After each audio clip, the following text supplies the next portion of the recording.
Africa must unite, a call to revolutionary awakening. Today, I rise not as a politician, not as a diplomat, but as an African, one among many sons and daughters of this wounded yet sacred land. I once stood and spoke in defense of a great man, a revolutionary son of Africa, Muammar Gaddafi. I spoke for him officially, publicly, and with pride. Today, I raise my voice once more, not under official duty, but out of obligation, an obligation to history, to truth, and to the future of our people. I speak now for another son of Africa, Captain Ibrahim Traoré of Burkina Faso. Let me be clear. They came for Gaddafi and they murdered him. Before him, they assassinated Thomas Sankara. Before Sankara, they eliminated Patrice Lumumba. They hunted down Samora Machel and many others whose names have been buried under the sands of imperial history, men who dare to dream of a liberated Africa. And today, once again, they are coming for another of our revolutionary sons, Captain Ibrahim Traoré. We must not allow this. We must not remain silent. We must not make the same mistake we made with Gaddafi. We must not let history repeat itself. The revolution of Captain Ibrahim Traoré. Captain Traoré leads not with mere ambition, but with purpose. He leads with vision, conviction, and love for his people. He is the embodiment of Africa's yearning for true freedom. He stands not only for Burkina Faso, but for all of Africa, for the dream of sovereignty, for control over our resources, for unity among our nations. Traoré's project is not one of violence nor chaos. It is a genuine African revolutionary liberation project. He dares to envision an Africa where we are the masters of our land, our oil, our gold, our diamonds, our copper, our cobalt, everything that has been stolen from us for centuries. He demands African economic sovereignty, not just flags and national anthems, but control over production, trade, and distribution. He speaks of unity, not the superficial unity of political summits, but a real, grassroots-driven solidarity among African people. And because of that, because of his strength and his refusal to kneel before the Western imperial powers, they want to destroy him, just like they destroyed Gaddafi, just like they destroyed Sankara, just like they tried with Nkrumah, Machel, Lumumba. Their methods have not changed, only their disguises, the tools of neocolonialism. Africa's pain is not rooted in poverty. It is rooted in robbery. The continent is bleeding not because it lacks wealth, but because its wealth is extracted to feed empires. For centuries, Western powers looted our gold, rubber, oil, labor, and people. Today, they do it wearing suits and ties, using corporations, media, and militaries to continue what colonizers started. Gone are the days of colonial governors. Today, we have multinational predators, Glencore, Shell, Anglo-American, who dig up our soil, poison our rivers, and leave our children to starve. They call it foreign investment. We call it theft. They speak of stability. But when our leaders refuse to serve their interests, their armies come with drones, sanctions, and coup plots. When boardroom strategies fail, bullets take over. NATO did not invade Libya for the people. They came for the oil. They came to remove a man who challenged the Western financial order and dared to propose a gold-backed African currency. Gaddafi was not perfect, but his dream was African. He fell and chaos rose. And in that chaos, Western oil companies quietly took over. Media warfare and the demonization of Africa. To justify their invasions and assassinations, they wage another war, a war of images and ideas. They portray Africa as corrupt, violent, helpless.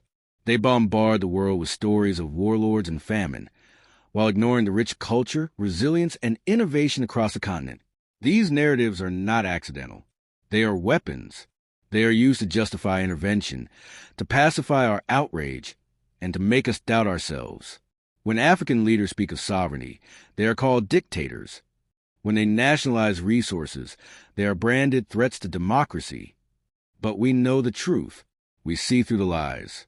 Traoré nationalized gold mines in Burkina Faso in 2024. This was not just economic policy. It was a declaration of sovereignty. London-based companies fumed. Western governments panicked. And soon after, there were reports of assassination attempts and destabilization efforts. Why?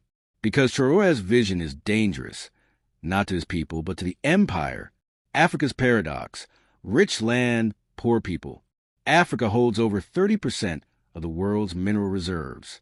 We have 40% of global gold, 90% of platinum and chromium, and more than half the world's cobalt, essential for modern technology.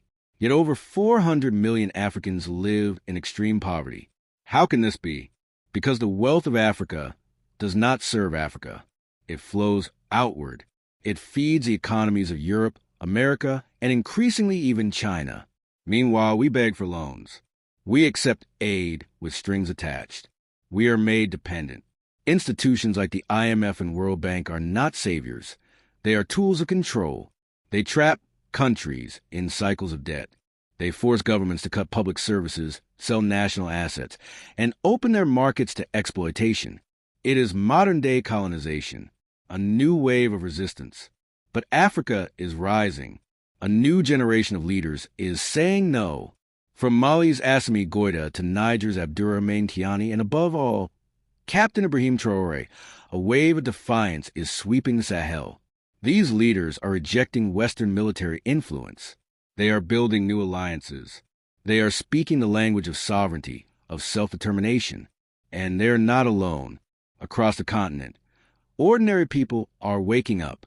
The African Continental Free Trade Area, AfCFTA, is a start, but it must be owned by the people, not just bureaucrats. Agenda 2063 speaks of integration, industrialization, and unity, but we must not wait for governments to act.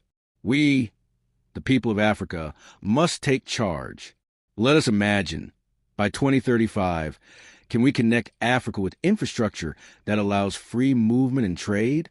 By 2050, can we power our nations with African energy, not imported fuel? By 2063, can we have a single African president, one army, and open borders? We can, but only if we act now. From awareness to action. Words alone are not enough. We must turn passion into policy, awareness into action. We must organize, educate, and mobilize. Wherever you are, in Africa or in the diaspora, your role matters. You may not be a soldier or a politician, but you are a citizen of this continent. If you can teach, teach. If you can build, build. If you can speak, speak. If you can farm, farm. Whatever your skill, use it for the liberation of Africa. Our forefathers, some in their 20s, liberated nations. What excuse do we have now? Captain Ibrahim Traoré is only 34 years old, yet under his leadership, Burkina Faso is building industries, feeding itself and reclaiming its pride. If he can do that, then what about us? What about those of us in our 30s, 40s, 50s, and 60s? What legacy will we leave behind? Why should we wait for Europe or America to feed us? Why should we let them treat us like children while we sit on mountains of gold and rivers of oil? Africa must awaken. This is our time.